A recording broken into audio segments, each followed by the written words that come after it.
أعوذ بالله من الشيطان الرجيم. حتى إذا أتوا على واد النمل قالت نملة يا أيها النمل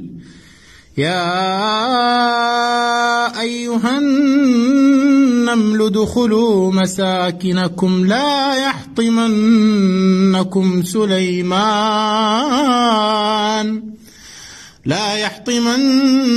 سليمان وجنوده وهم لا يشعرون.